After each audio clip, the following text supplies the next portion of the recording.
I'm Tracy Nicholas, and my co-host Tanya Carwyn and I are passionate folklore practitioners. To us, folkloring is more than a podcast. It's our commitment to help you connect with your roots and awaken the wisdom within you. Hi, everybody, and welcome to this episode of the Folkloring Podcast.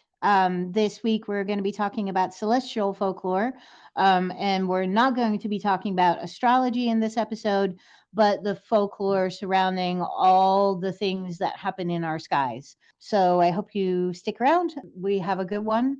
But first, Tracy, how have you been folkloring lately? Well, I got a little bit inspired by our cleaning and tidying episode. And so I have been making time every day to do a little bit of purging. So I've been giving stuff away, giving back to the universe. And it's been really, really satisfying in just feeling like I was feeling very cluttered.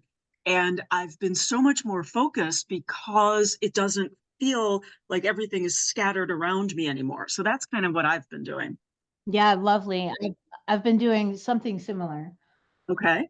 but that's not my folkloring story. Tell us your folklore story then. So the one that actually comes with a story, and a story that comes from the Cherokee people, which is whose land we live on. What like our land actually straddles the boundary line of the Cherokee and the Catawba people. The story was told to me by a Cherokee storyteller and basket weaver, and very quickly it goes something like first man and first woman were having a huge fight, and first woman was like raging livid and grabbed her gathering basket and just started walking, and first man was a little like, oh god, what did I do? And he started going after her, but she was so mad, she was going so fast he could never catch up. And Great Spirit was looking down on them and thought, oh man, if I can just slow first woman down a little bit, they can catch up and they can work it through. They can talk it out, and everything will be okay. So first, what he did is he put an apple tree next to the path where first woman was walking, and she didn't even notice it. She just kept walking past it, still fuming, still raging. So then Great Spirit thought, oh, what am I going to do now? And he put another fruit tree along her path, surely thinking she would notice this fruit and stop. But she did not, still raging, still fuming, was never going to go back. Oh my goodness. All the while, first man is trying to catch up with her, but he can't even get close to her. And then Great Spirit thinks, what can I do to make this woman stop? And what he does is he puts in her path this huge patch of strawberries. And as first woman is stomping around, she smells something, right? She's stomping on the strawberries, and like this amazing smell comes up, and she looks down at her feet, and there's this carpet of these beautiful green leaves, white flowers, and these red strawberries. And she bends over and she picks one and she tastes it, and oh my goodness, it is the best thing she's ever tasted. And like now she's stopping and she's standing there and she's picking, and she thinks, oh, you know who would really love this? First man, he would really love this. So she stands there and she picks her basket full of strawberries and has calmed down enough to think, okay, like I can go back and maybe we can work this out. And just as she goes to turn around, there's first man who's finally caught up with her, and they share some strawberries together and they talk and they work it all out. I was years ago first taught this story, and I always really loved it. And my husband was with me when we heard this story, and he immediately went out and planted strawberries all around our house. So that has always been our thing. Like I was like, and not he didn't say like I'm planting these strawberries, for this reason, for this story. But even like the strawberries, this was our old house. The strawberries were starting to take over, and I was like, man, this whole house is just surrounded by strawberries. And he was like, uh-huh, guess why? So you can't get away from me. So the house that we live in right now, we bought 5 years ago. And one of the first things we did is plant a bed of strawberries, and they have just taken over. Absolutely. They produce like I still have a freezer of strawberries from last year. And the new ones, they're starting to put flowers on. So what I've been doing this past week is make new strawberry beds like everywhere, all around the house, or like at every edge and every rock crevice, and like we made a bunch of new beds around the house too, full of strawberries, and they're all blooming, and some are starting to set fruit already. So that was my folkloring this week. Wow, that's amazing. What a beautiful way to remind yourself about what's important, really, because Exactly. it's easy to get caught up when you're mad. Yep. Something is just, it irritates you for whatever reason. But to be able to have that physical, visual representation of what's important to you within the relationship is so Yep. cool. Love that. Yep. And now that's reminding me to be nicer to my boyfriend. So, anyway. Okay, so let's talk about celestial folklore. Yeah, so celestial folklore, right? It's one of the oldest things. People, as far as we can tell, like so far back, even before we were Homo sapiens, people were looking up at the sky and telling stories about it. So, and we find that all over the world. It's like a universal part of every culture is like telling stories, making meaning out of the sky. Hmm? And so it's an interesting thing to wonder, like, why should we care these days, right? We have all the science and the telescopes, and, we land on the moon and we're trying to go to Mars and all that stuff. Why do we care about the folklore of the stars so much? And one of the things for me is like people have always cared about it. It's always been important. So maybe just that is enough reason. Like maybe once we start paying attention to the skies in a more mystical or folkloric way, we get something from that. And that's like kind of part of this whole idea of experiential folklore, right? Like, why are we doing this? Maybe we're not really sure yet until we start doing it. And then we see what we get from it. Right. Obviously, science has already like told us that for sure the sun and the moon have a huge influence on life on Earth. Yeah, I think that there's a lot of evidence that there is a direct impact on the earth and the people of the earth and the animals of the earth and the plant life of the earth. I could Yeah. keep going. I mean, you hear stories about, how crazy it is in the emergency room on the full moon, or 24-hour restaurants, and people act differently when it is a full moon. And I think for me personally, I get ocular migraines, which are not painful, but they do sort of blot out my vision on one or both eyes in part, which is terrifying, until I knew what it was. But it happens whenever there is a very extreme solar flare. That's so crazy. Yeah, we know that the solar flares affect radio waves when they get to be stronger. And obviously they affect people. I didn't find this explanation of why I was getting these migraines on, some woo site, right? It was a scientific site about Yep.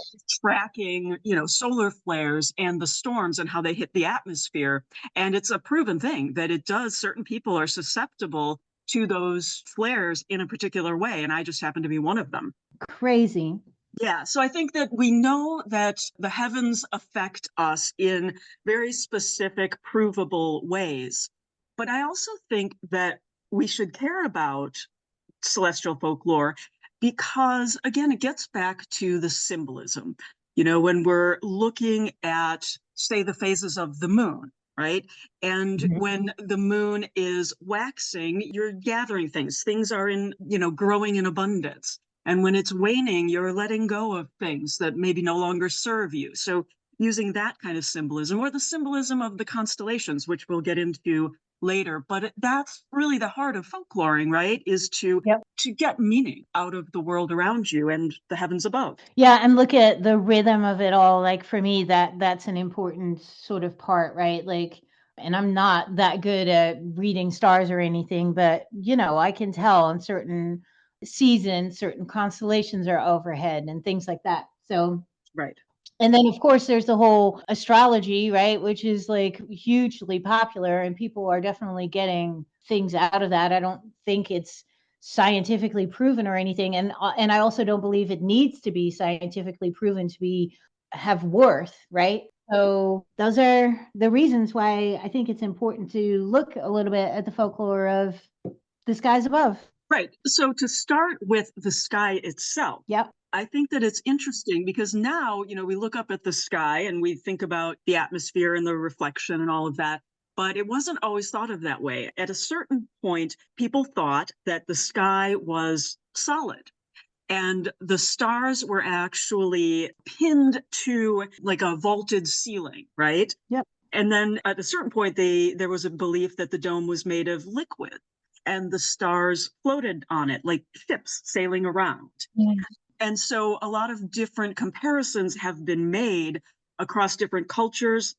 People believed it was a canopy, a bell, an upturned cup, maybe an umbrella or a parasol rotating around on its handle, a tent, or even a tortoise shell. Yep. So when we couldn't get past the atmosphere and past the sky, there was a lot of belief that it was a solid thing that could be touched, Yeah. which I find fascinating. Yeah, one of the ones that I really love is the idea of stars being the campfires of the ancestors. Oh, nice. Yeah, you see that in different places, specifically in Aboriginal Australian people, that idea that, the Cherokee believe that they come from the stars. And like, there's just a lot of that sort of ancestral feeling about the stars and the sky as well.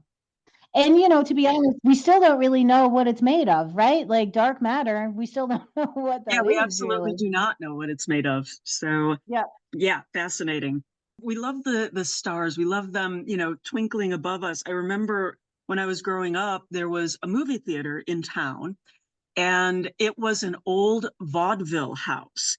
And so it had like the ceiling painted, and there were clouds, and there was a projector that the clouds would kind of roll by very faintly. But it also had all of these little twinkling lights to, represent Uh, stars. And so even when we're not outside, we want to bring it with us. And it was so beautiful. And I think that we have a fascination with that beauty that is sadly we forget about because it happens, every day. And it's those everyday miracles that we need to keep appreciating.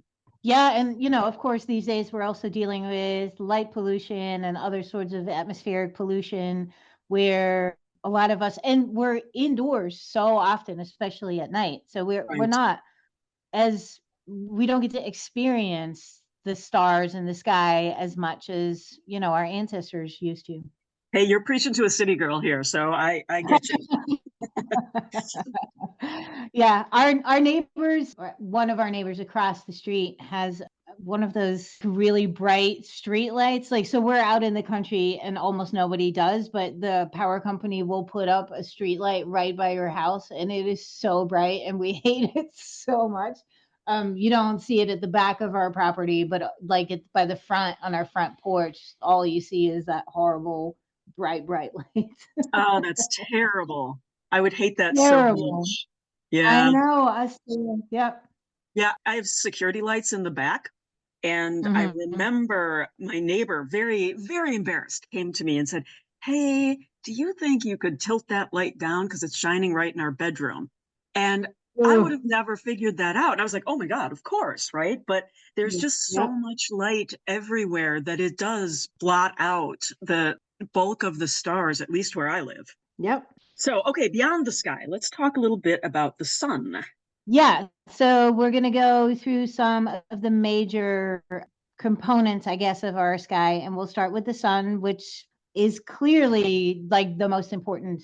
It's our star. And it's like life on Earth would not be able to exist without this sun. And people have recognized the importance, right, of the sun and forever. So we find numerous archaeological sites around the world that provide evidence of ancient sun worship, veneration, or at least acknowledgement, right? And so, very famous examples: Stonehenge in England, Newgrange in Ireland. They all feature alignments with the winter solstice sunrise. And then there's lots of artifacts and petroglyphs as well that we can find. They often depict solar symbols and motifs, indicating the importance of the sun to prehistoric cultures. Aboriginal rock art in Australia includes intricate depictions of the sun and its significance to indigenous cosmology. And often you find like a lot of sun veneration in very cold climates, but clearly also in Australia where the sun is kind of omnipresent. Also there, super important. And then we see across the world the sun has similar cultural significance to people. So it's often considered a source, like clearly a source of light and energy, right? We find the evidence of that in myths and rituals across cultures. And so, again, in the Australian Aboriginal cultures, the sun is revered as the vital force that sustains life and regulates the natural world, which, of course, now we know, right? We know that without sun, we're screwed. But back then, like the sun, right, it was a constant, it was omnipresent. I don't really believe the stories of like, oh, they were so scared that in the winter the sun was never going to come back or so. Like, why would they be scared if like that has never happened? And they had long histories and elders and stories telling them that the sun was always going to come back. So I don't believe like the midwinter rituals that, we're often told are like, oh yeah, the primitive folk were scared that the sun was never going to come back. I don't think that that's the case. I think the case is that there was a clear awareness of the benefit and power of the sun. And that's why, there were rituals and ceremonies enacted. Right. Yeah. So clearly, is source of life and energy. We've always known that. Often, also, you see it as a symbol of divinity and power. Sun deities are often associated with divine power and cosmic order. Yeah, you see that in all sorts of different mythologies. For example, in the Norse mythology, the sun is personified as Sol and is chased by wolves, representing the eternal struggle between light and darkness. And then also the sun is symbolic of cyclical renewal and rebirth. So you see sun festivals and rituals that celebrate the cyclical nature of the sun's movements and then its association with the seasons, right? And in Northern Europe, you see midsummer festivals that honor the sun's peak power during the summer solstice, bonfires, dances, and yeah, you see it. I did most of my research on Europe. You see pretty much across the continent, you see midsummer celebrations. Right. I think that no matter where you are, it's pretty clear that the sun is life-giving. When you're in the colder climates, obviously the sun is warming and, helping you grow food. And even in the harsher, desert-like conditions, you have a respect for the sun, certainly. But it also, that once the sun goes down, the temperature plummets there as well. And so Yep. I think that wherever you go, it's clear that the sun is what sustains life for us. So it's not surprising that we create, deities and we worship the sun because it goes back to, we create stories around what is important to us, and the sun is hugely important. Absolutely. You also see some differences across cultures, which I find interesting, differences and similarities. One of the differences that you're seeing is that often in places where it's warm, the sun is considered male. So you see in ancient Egypt, you have Ra as the sun god. But then in colder areas, you often see the sun represented as female. So in Baltic countries and Nordic countries, you have Suna, which is the sun goddess, which I always found interesting. And then the practices, rituals, and ceremonies also vary across cultures, but they're always like surrounding the idea of honoring the sun's power and its significance. And the interpretation, the symbolism of the interpretation also varies across cultures, but it usually includes themes of vitality, enlightenment, and cyclical renewal. As does the moon, really, right? Yeah, exactly. Well, let's look at the moon. Clearly, also a constant and viewed across the world and across time as hugely important, at least if in a symbolic way. Hmm. We find archaeological artifacts such as lunar calendars and lunar symbols, like going way back. And so we know that, even back then it was very important. So we find, like, I think it's usually bone inscribed with marks for like 28 days. So you're looking at a moon cycle or maybe a menstrual cycle, and the two often coincide, right? So we see a lot of archaeological artifacts for moon veneration as well.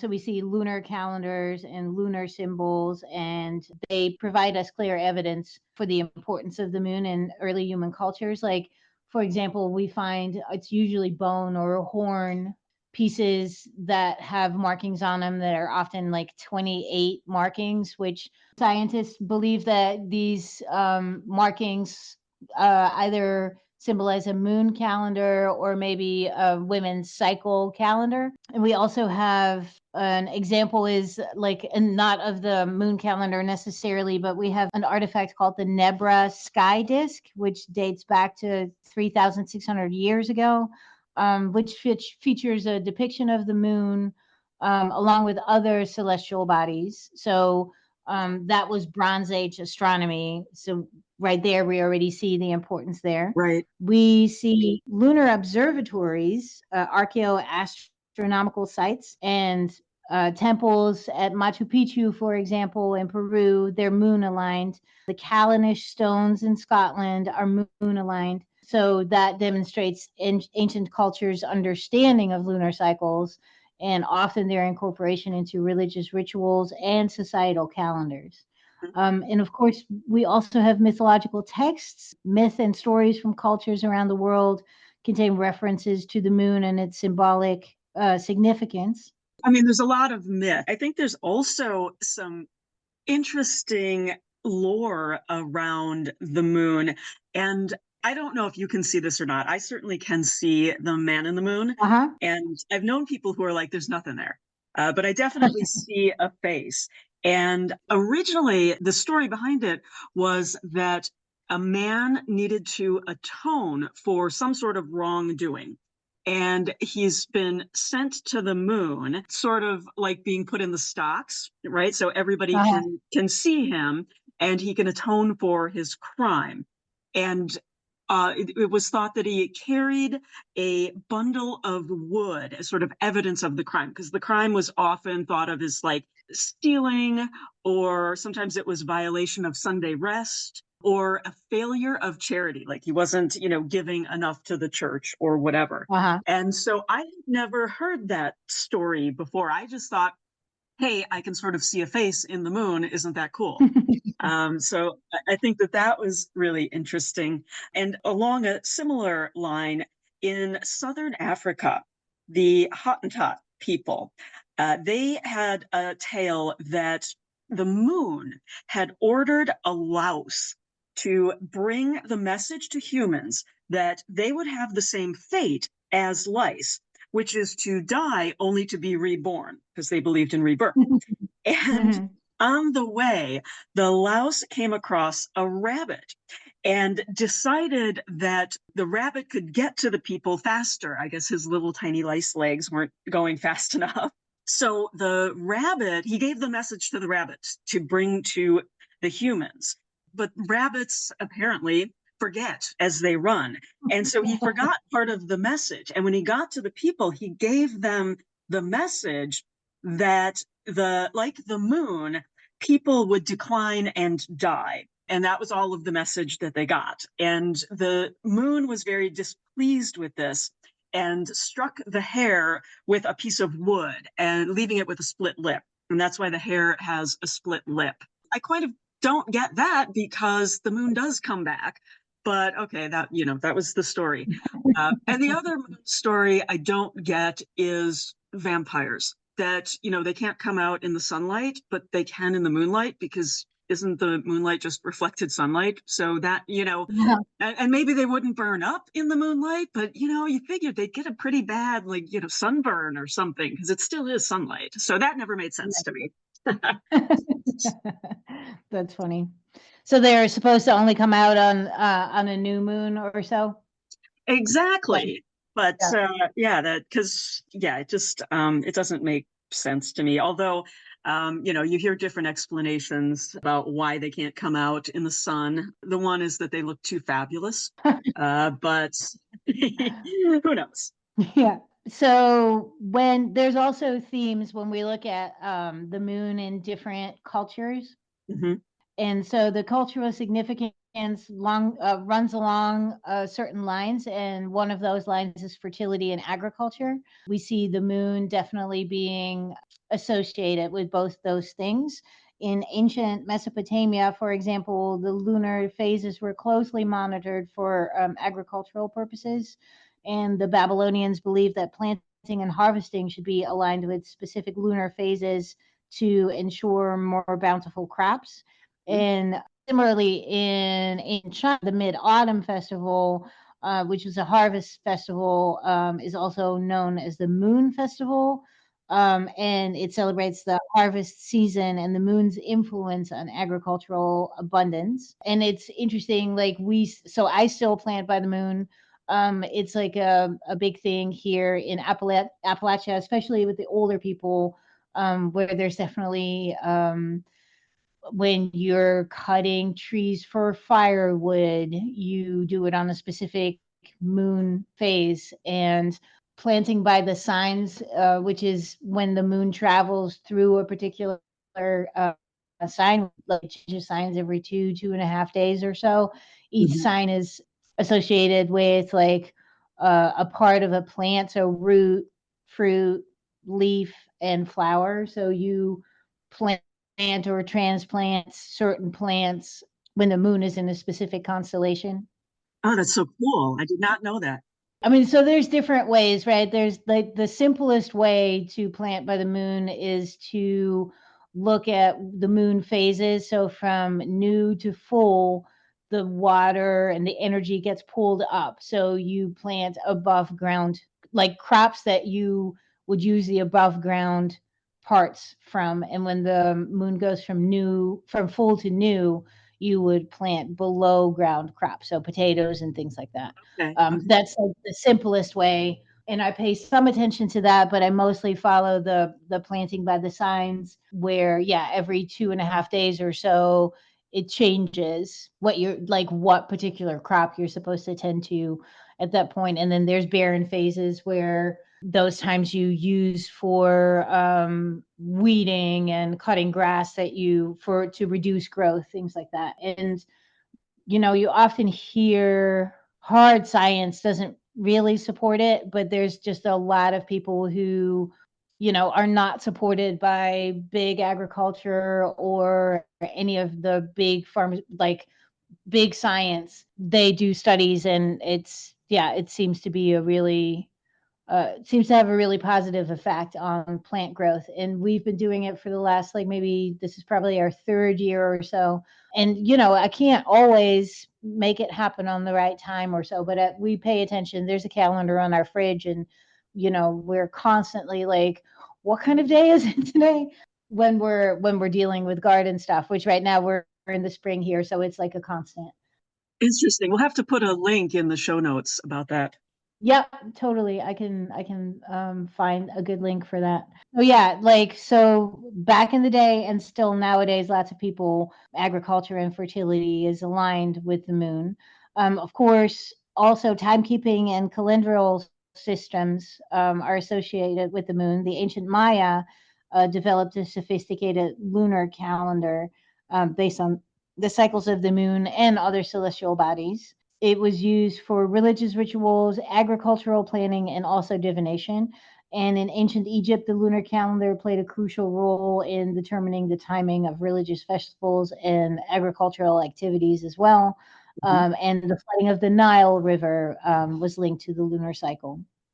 Also, what you see just across the world is that the moon is associated with spiritual guidance. So, among indigenous people of North America, the moon is often associated with spiritual enlightenment and guidance. The Lakota people honor the moon as a sacred symbol of feminine energy and intuition.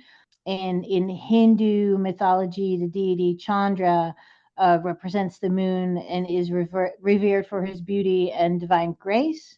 And its calming influence is believed to soothe the mind and nurture emotional well-being. So that's an interesting thing, right? You often see the moon related to that, to like, while the sun is kind of a fiery, exciting energy, the moon is usually like a calmer, more serene energy. Right.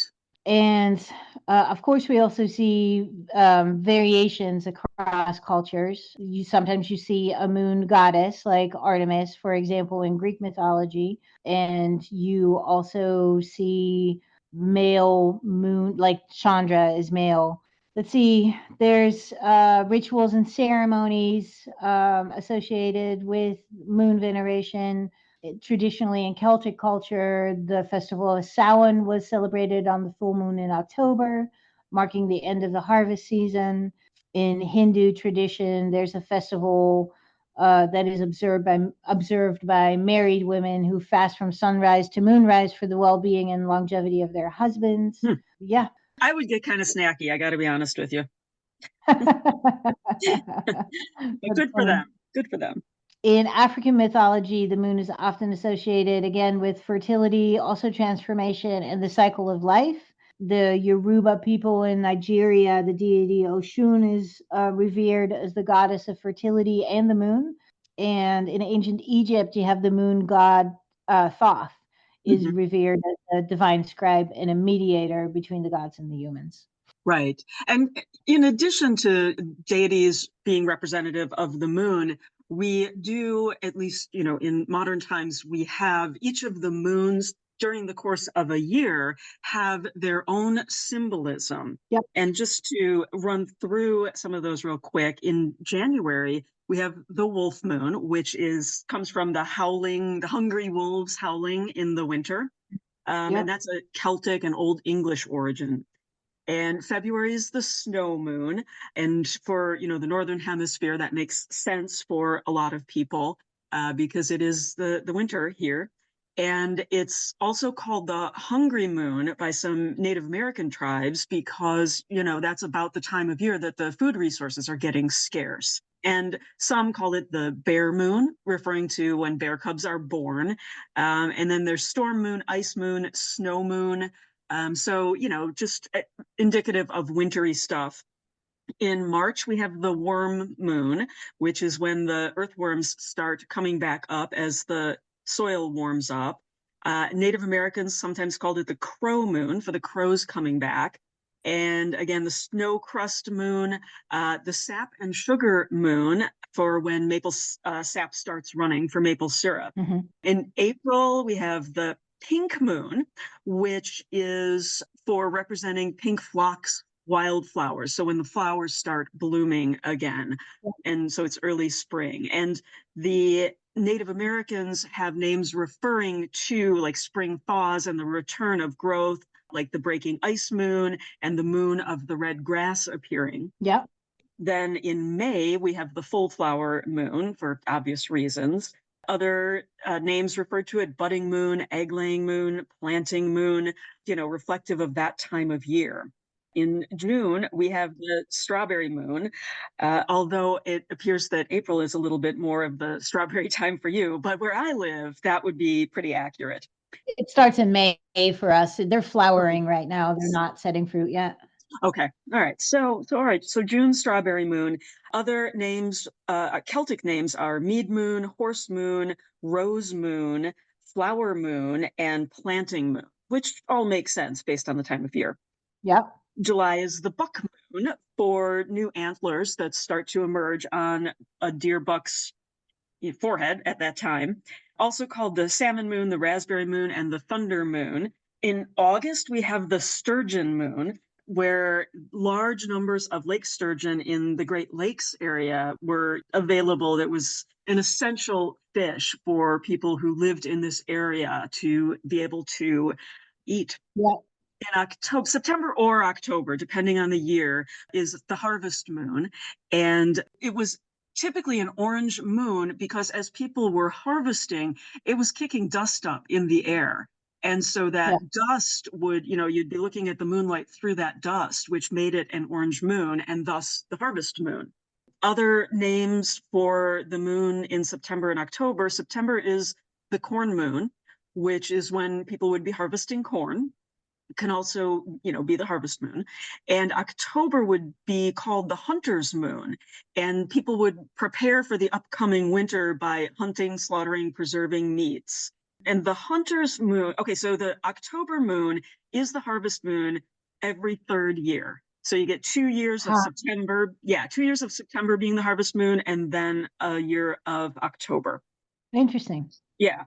Then in November, we have the beaver moon, which is, beavers preparing for the winter and building their nest for the winter. Native Americans also called it the frost moon and the freezing moon. Interestingly, in Celtic traditions, it's also called the morning moon and the darkest depths moon, which I don't feel like I get to my darkest depths until about February, but it is, the start of the cold season. So it does make sense to me. And then finally in December, we have the cold moon, which again, it's winter for people in the Northern Hemisphere. So other names, other Old English or Anglo-Saxon names: moon before Yule, the long night moon, obviously referring to the longest night of the year, on the solstice. And the Celts called it the oak moon or the full cold moon. And when there is, on years where there is a 13th full moon during the course of the year, and that happens every couple of years, that's called a blue moon, because it doesn't really relate to any particular month, because it can happen any time of the year. And so when you get a full moon twice in a calendar month, that's called the blue moon. Awesome. Yeah, totally. It's so cool to hear all those. Like, now I just got curious about what the names are in the Southern Hemisphere for those moons. Right. I might have to go and look that up. So yeah, let's move on to stars and constellations, which also, plays a huge part in folklore of the skies. Mm-hmm. Um, we have evidence for that as well, star folklore and folklore of constellations from the archaeological record. We find cave paintings, pottery, and ceremonial objects depicting celestial motifs, including stars and constellations. In the Lascaux cave paintings in France, for example, which are like 32,000 years old, there are representations of star patterns suggesting early human fascination with the night sky. We have astronomical alignments in archaeoastronomical sites. For example, the Great Pyramids in Giza in Egypt, Chichen Itza in Mexico as well, and then Göbekli Tepe in Turkey, modern day Turkey, which is aligned primarily with Sirius, which is interesting because it took them a while to figure this out. But so the temple complex at Göbekli Tepe is like 12,000 years old or so. Mm-hmm. Maybe 13. But there's a number of temples that were not all in use at the same time, and they figured out that it followed the progression of Sirius. So when the Sirius started coming up at a different part of the horizon, they would bury a temple and build a new one with a new alignment, which is just mind-blowing. Wow. Yeah. Göbekli Tepe in and of itself is just like an incredibly interesting site, but not for this particular episode. Of course, also we have mythological texts and oral traditions from various culture that contain myths and stories about stars and constellations. So yeah, we know that our ancestors were taking notice for sure. Mm-hmm. And then the thing that is the cultural significance across cultures with stars and constellations. We talk about navigation and timekeeping. Stars and constellations were essential for navigation and timekeeping in ancient cultures. And of course, the most famously, we know Polynesian navigators use the stars like the Southern Cross and the Pleiades to navigate across vast stretches of ocean, guiding them to distant islands. And stars and constellations often also feature prominently in mythological narratives, and they give us serving as like kind of the picture, if in a picture book, right? Like you tell a story and then you can point up to the sky and say, that is what that is. Mm-hmm. So, and then we, in Greek mythology, we have the constellation of Orion represents a legendary hunter.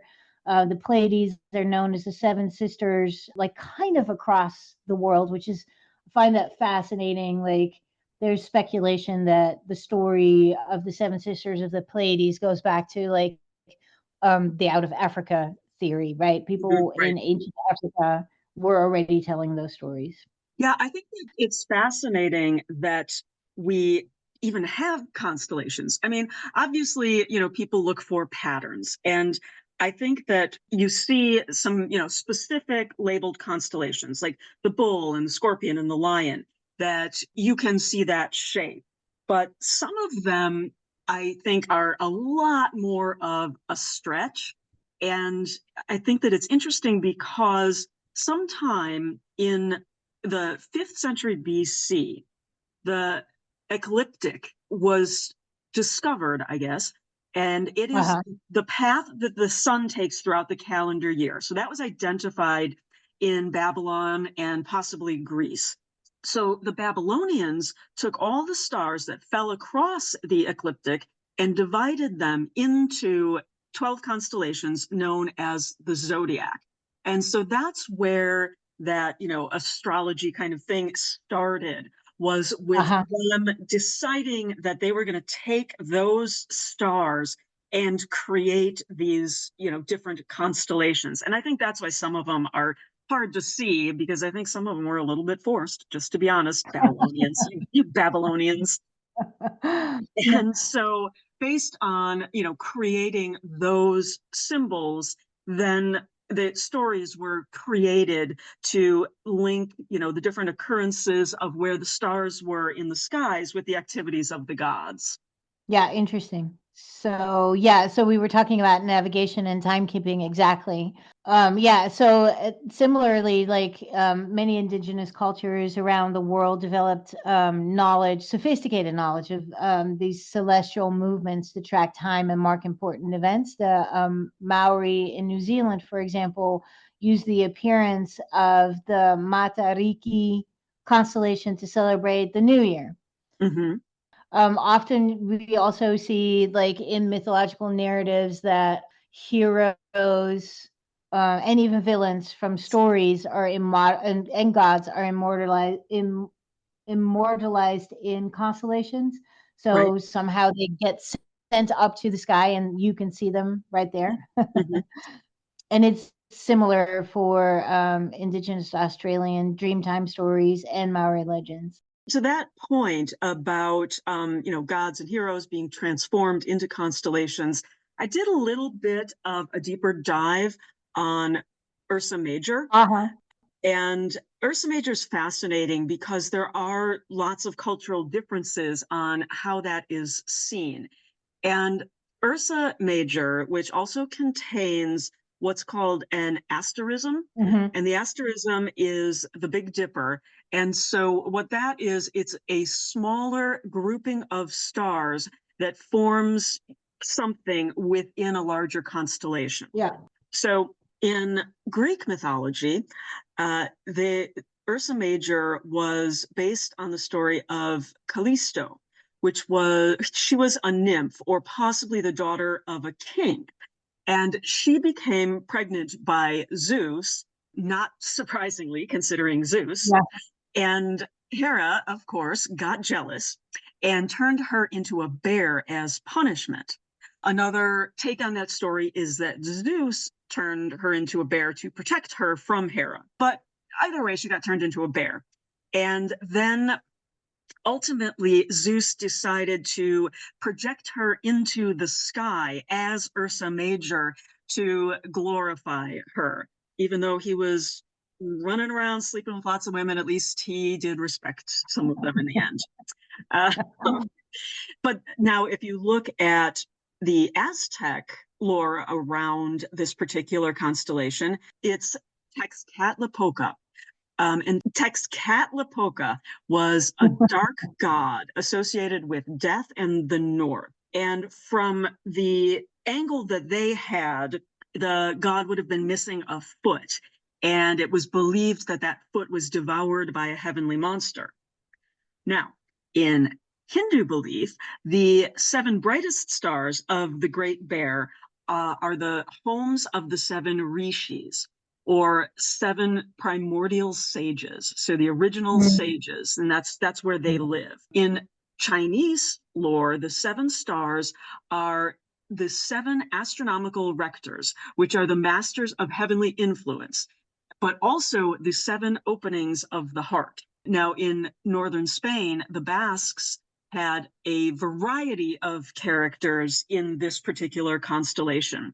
There were 2 bulls, followed by 2 thieves, all of whom were being watched by a herdsman and his male and female servants. And there's also, there's a lot going on for them. There's also an 8 star, which is not as bright as the 7 brightest stars. And that represents a character called Alcor. And Alcor is the herdsman who's watching the thieves. It's his dog. And That's awesome. yeah, and there is a variation on this, that Alcor is a small rat that gnaws at the straps of the yokes on the bulls, presumably setting them free.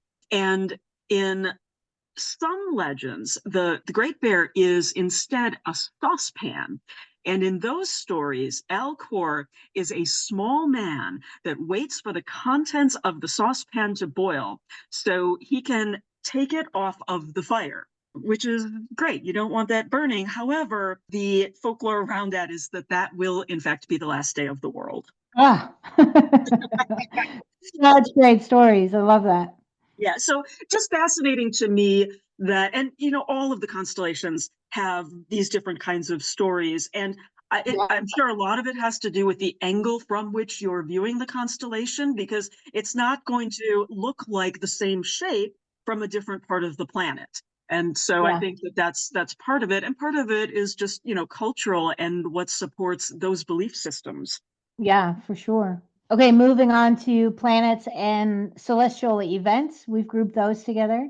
So again, we have some evidence that this is an ancient practice. Ancient civilizations observed the movements of planets and recorded their positions relative to stars and constellations. So for example, again, Aboriginal Australians used celestial events such as planetary alignments and meteor showers to mark seasonal changes and to navigate their environment. And we find, of course, in mythology, we have Australian Dreamtime stories that often incorporate celestial events and planetary movements. And we have things as Venus is known as the morning star, kind of all over the world, and is associated with themes of rebirth and renewal. That's really interesting. I never thought about the morning star being that universal. But other celestial events that we've talked about solar flares. Another one is eclipses. And we do have an eclipse in 2024 coming up in a few days, really, from when we're recording this. Now, the first known prediction of an eclipse is a bit of a mystery. So there in 585 BC, the Lydians and the Medes were in Turkey, were at war. They've been at war for 5 years. And during a battle one day, there was an eclipse. And the eclipse scared them to the point where they laid down arms and called a truce. Now, there was a person, his name was Thales. Thales of Miletus had foretold this loss of daylight and had predicted the year in which it was going to happen. Now, the weird thing about that is, if you've got enough knowledge to be able to predict an eclipse to the year, you actually would have enough knowledge to be able to predict it to the day. So odd enough that he would Yeah. have only predicted the year. And so there was a eclipse that happened on May 28th in 585 BC, and it went across Turkey. And even more unusual is that in order to predict an eclipse, you have to believe that the earth is round. You have to understand that. Uh-huh. But this guy fails. He thought the earth was flat. So pretty suspect that he even, was able to predict it, right? But there is something called the Saros cycle that they did know about that. They, again, back to the Babylonians, those guys, they discovered the Saros cycle, which governs the recurrence of eclipses. And Ah, it's every 18 years, 11 days, and 8 hours, it comes back. Now, there are at any given time about 40 different Saros cycles taking place. And that's why we have, it's not every 18 years that we have an eclipse, right? It's every couple of yeah. years. But they hadn't figured out how to use that cycle to predict it. So how did Thales manage to predict it? Well, Wow. yeah, my particular theory is either it was a lucky guess or Right. that the guy was kind of a legend, and he was even known at his time. Like Aristophanes says that any man with great practical wisdom was, quote, a veritable Thales. So he was definitely, he was the Einstein of his time. Yeah. However, some of his other beliefs were that magnets have souls because they make things move. uh, and that earthquakes happen because the earth is flat and floating on water. Presumably it bumps the edge. I don't know. Yeah. And that all things are full of gods. So my favorite guess on why he was able to predict this is somebody probably made it up after the fact and he didn't actually predict it. Right. Yeah. Interesting. So yeah, eclipses. Another thing is retrogrades, and maybe you can talk a little bit about retrogrades because you were schooling me on Yeah. them earlier. Yeah. Well, we're finding ourselves in the midst of the Mercury retrograde currently, and we've definitely been having some technical issues Yes. getting this podcast recorded. Yeah, it's when a planet visually seems to be slowing down and going backwards. And so not, we see Mercury coming into retrograde, twice a year, sometimes three times. I think this year we're getting it three times, but all the planets go in retrograde at some point and they all Right. have their own cycles. And yeah, I'm not an astrologer at all, but the Mercury retrograde is famous. Mercury being the planet of communication, so it's kind of famous for breakdowns in communication, which exactly is what happened today. Yeah. So yeah. Other phenomenon in the skies, there are a lot of different kinds of light phenomenon. And the first is the aurora borealis, Mhm. actually called the aurora australis in the southern hemisphere. Ah, And yeah, so it's the northern lights are the borealis, and the southern yep, lights, which occurs as well, are the australis. yep, Interestingly, this is a sun phenomenon, even though we see it at night. It's right. particles that from the sun that leak through the double layer of the subatomic particles in the Earth's atmosphere. And the lights have been likened to torches floating in the sky. And so beautiful, just so beautiful. I've never seen it, but Oh, I'd wow. love to. Yeah. Yep. It's quite amazing. So the other light phenomenon, comets. And comets are seen as a portent of death. There's also a story that I found that a comet is the devil lighting his pipe and throwing away the still burning match, which is fascinating. There's lots of lore around the shapes of the comet and the shapes of the light of a comet. And so a flute might mean an omen that's related to the art of music. Huh. Yeah, an equilateral triangle is associated with genius and wisdom. And if it happens to be in the shape of private parts, that would be an omen about depravity and, living a good life. And Aristotle actually believed that comets came from the heating of the Earth's atmosphere and that they spun somewhere in between the Earth and the moon. And Descartes thought that comets were messengers from distant worlds, which I think is fascinating. I don't know what he read into those messages. Yeah, especially coming from Descartes, who was not so interested in things like that. Yeah. I and kind of universally considered bad omens, though. Yeah, comets. Mm-hmm. Definitely. Yep. And especially when they turn from comets to meteorites, Ah, again associated with death. And they were once associated with people's souls, right? So people dying. And it was a signal to say a prayer to the deceased so that the gates of heaven might open for them. So it was, ah, instructing you that, these souls are out there and you want your loved ones to get into heaven. Now, I yes. did also find, and this is kind of hysterical, there is a semi nomadic tribe in Argentina called the Pelagas. And they believe that meteorites are excrement from other stars. So the stars are pooping on That's us. awesome. That's so funny. Yeah. Yeah. So now that we've discussed all the different celestial, elements and things, how can we look at this in our own lives and practice it as in folkloring? So one of the things that you can do is look at celestial herbalism. So plants are considered governed by one of the planets, right? And so you can start paying attention to that. There's like, okay, you can find lots of information online on herbal correspondences to planets. Most of those you'll find will go back to a herbalist named Culpepper, who kind of figured it all out. And yeah, it's interesting to look at that and maybe put like a mercurial plant or flower on a little altar for Mercury retrograde, which is what Ah, I do. yeah, nice. Yep. You can look at star maps or even apps on your phone. They're super fun. You hold them up to your phone. If you have an app, you hold it up to the sky and it'll tell you what constellation it is that you're looking at. Yep, Of course, you can do the same. I absolutely have one of those. Oh, that's fun. Of course, you can do the same with like just analog maps and figure out what your night sky looks like. We talked about gardening by the signs. I will look up some more information. We'll put it in the show notes if you're interested.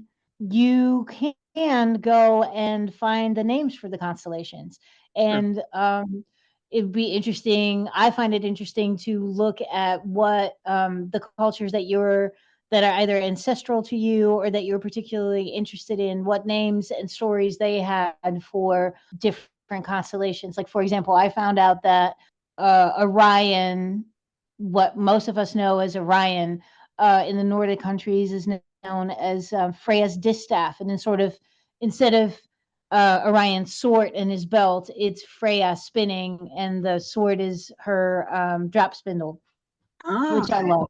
Yeah, Yeah. cool. Very cool. Yeah. You, of course, can go stargazing. Sure. And maybe if you're interested, find out what dates you're likely to see meteor showers and, take a sleeping bag out to the backyard and look up at the sky and see what you see. Absolutely.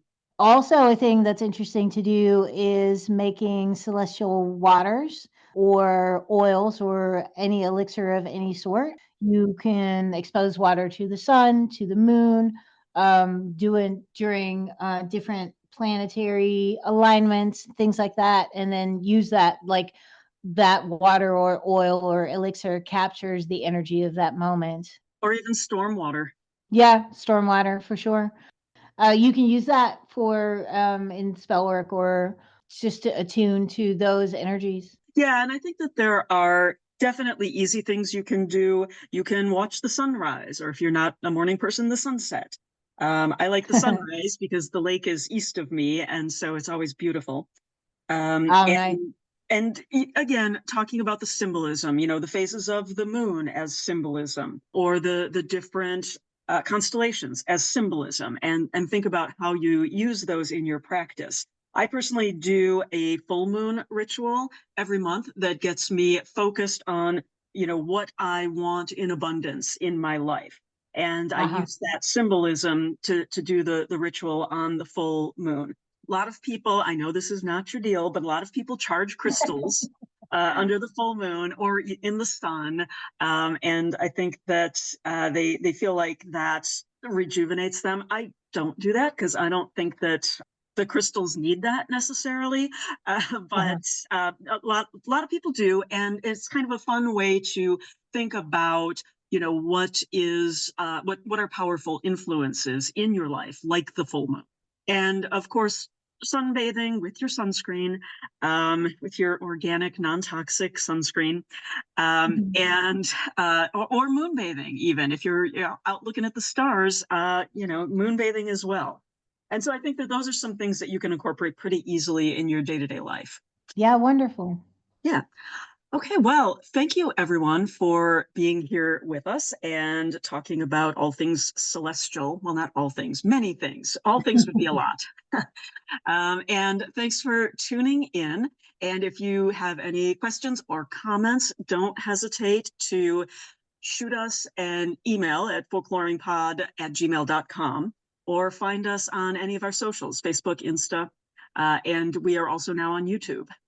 That's right. Thanks for being here, and we hope to see you again soon. As always, thanks for listening to Folkloring. If you liked what you heard, please consider giving us a rating and review, and don't forget to subscribe on your favorite podcast app so you never miss an episode. If you have any questions or comments, or would like to suggest a topic for a future episode, please email us at folkloringpod@gmail.com or message us on Facebook or Instagram. You can find Tanya at Folklore Home Companion on Instagram, where she writes about European folklore and traditional life. You can find Tracy at the Folklore Podcast as the theater, film, and storytellers correspondent and producing the Stories from the Hearth podcast. Hope to talk to you again soon.